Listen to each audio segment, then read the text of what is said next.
If you're the kind of person who's used to making things happen, you probably know this feeling. It's that quiet, constant hum of effort. You know, managing every little detail, trying to steer every outcome just so. And then there's that very specific, low-grade anxiety that creeps in the moment you realize you can't. That moment when a project zigs instead of zags, a conversation goes off the rails, or the world just reminds you it has a mind of its own. It's right there, in that tension between our desire for control and the reality of uncertainty, that we're going to spend our time today. It's a total paradox, isn't it? The more you try to tighten your grip, the more it feels like things are just slipping through your fingers. That frantic effort to prevent something bad from happening often becomes the very thing making you miserable. So this is the big question we're going to dig into. And we'll be using the incredible work of psychologist Dr. Susan Jeffers as our guide. Her ideas don't really offer quick fixes, but something much more valuable, a completely different way to walk through the world. So let's talk about the futility of control. Dr. Susan Jeffers was a psychologist who dedicated her career to understanding one of our most basic emotions, fear. Her work became even more powerful and relevant in the early 2000s, especially after events like September 11th, when suddenly the whole world had to face uncertainty head-on. It wasn't just some abstract idea anymore, it was a daily reality. And her book, Embracing Uncertainty, spoke right to that collective feeling of the ground shifting beneath our feet. Now, this wasn't some fleeting idea she had one day. Jeffers' philosophy was built over decades. It started with her academic work and her courses on fear back in the 70s. It was tested and refined for years before it ever became a huge bestseller. And that gives her work a kind of weight, a groundedness that you don't always find in modern self-help. It was earned, through years of research and teaching and just listening to people. This right here, this is her core diagnosis of the problem. We kind of operate on this assumption that if we can just manage every single variable, every possible outcome, then, finally, we can relax and feel safe. But what Jeffers argues is that the exact opposite is true. Trying to control a world that is fundamentally uncontrollable isn't a strategy for peace. It is a recipe for total exhaustion. It's a losing game that just fuels our anxiety and makes us, like she says, frantic. And this is a really crucial point where people often misunderstand her work. Jeffers is not telling you to just give up, to abandon your goals or stop putting in effort. Not at all. Think about it like, say, preparing for a big job interview. You can absolutely control your preparation. You can research the company, practice your answers, pick out your clothes. That's all productive. But what you can't control is the interviewer's mood that day, or who the other candidates are, or the final decision. The difference is so important. The problem isn't the effort, it's the frantic worry about the parts you can't control. That's the anxiety she's talking about.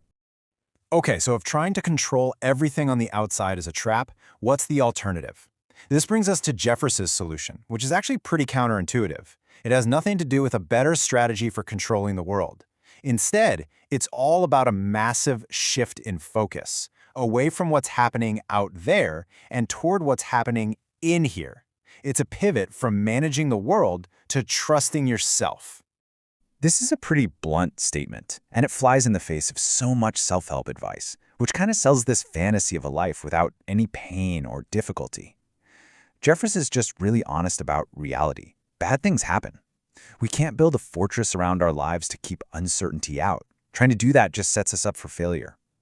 The real goal, she says, is something else entirely. Something way more powerful and actually within our reach. And this is it. This is the bedrock, the foundational affirmation of her entire philosophy.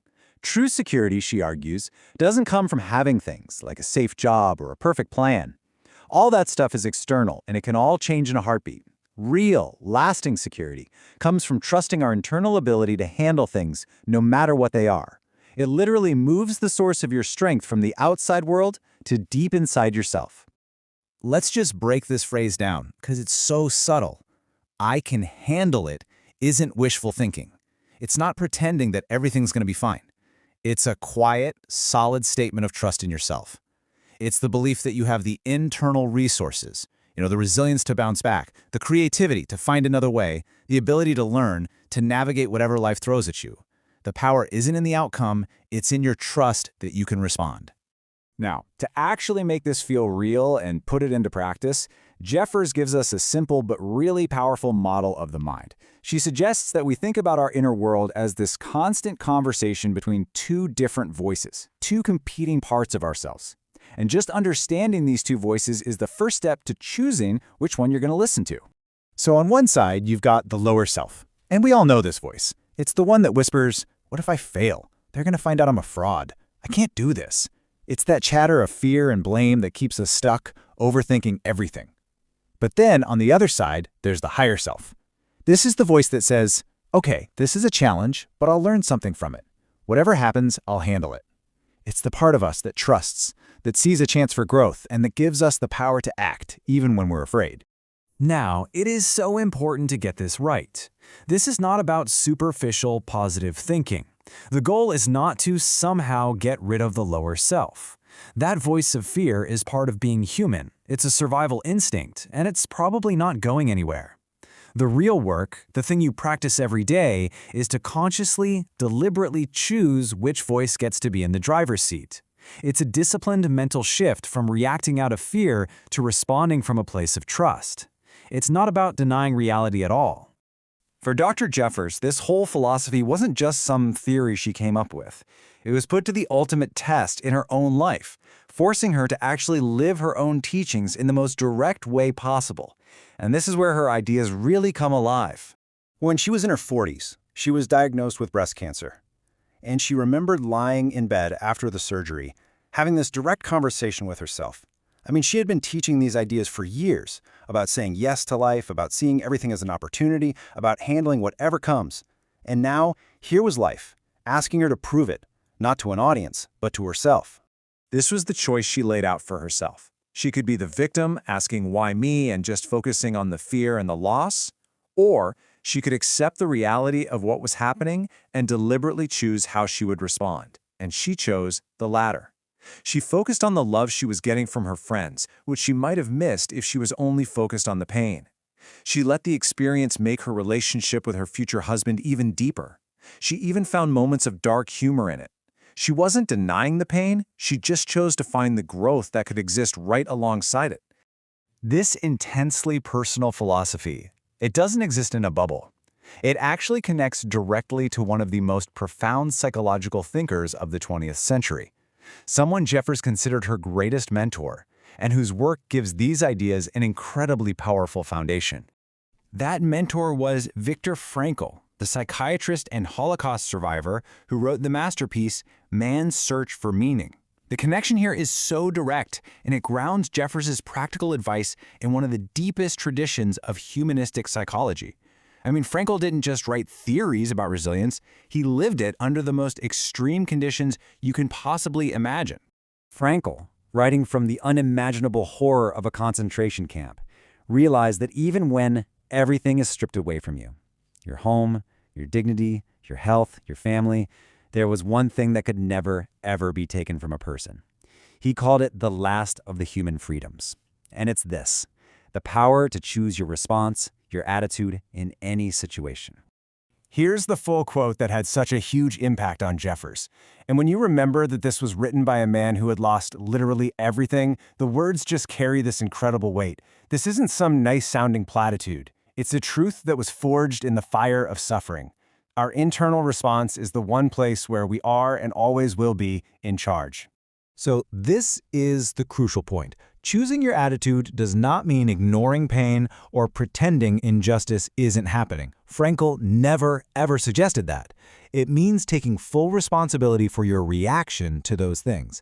It's the difference between being a passive victim of your circumstances and an active agent in your own life, even when your outside choices are incredibly limited.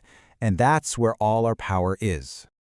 Okay, so how do we take this huge, profound philosophy and make it real in our own lives?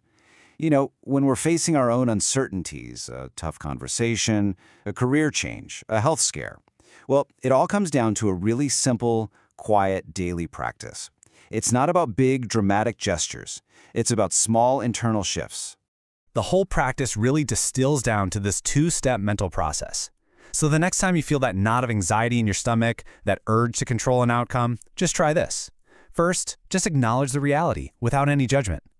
Okay, this outcome is uncertain. I don't know how this is going to turn out. And then you make that internal pivot towards self-trust. But whatever happens, I will handle it. This isn't some loud affirmation you have to chant in the mirror. It's a quiet, internal realignment from a place of fear to a place of trust. If there's one thing worth remembering from our time today, it's this. Real growth begins when an idea is quietly applied, not loudly admired. So the key takeaways are pretty simple. First, the paradox. Seeking total control is what creates the anxiety. The big shift is from trying to control life to trusting yourself to handle life. And the practice is that quiet two-step process. Acknowledge the uncertainty and then affirm your ability to handle it. If you found this useful, we'd love for you to subscribe for more insights. There's also a free action plan you can download to help put this into practice. Thanks for your time.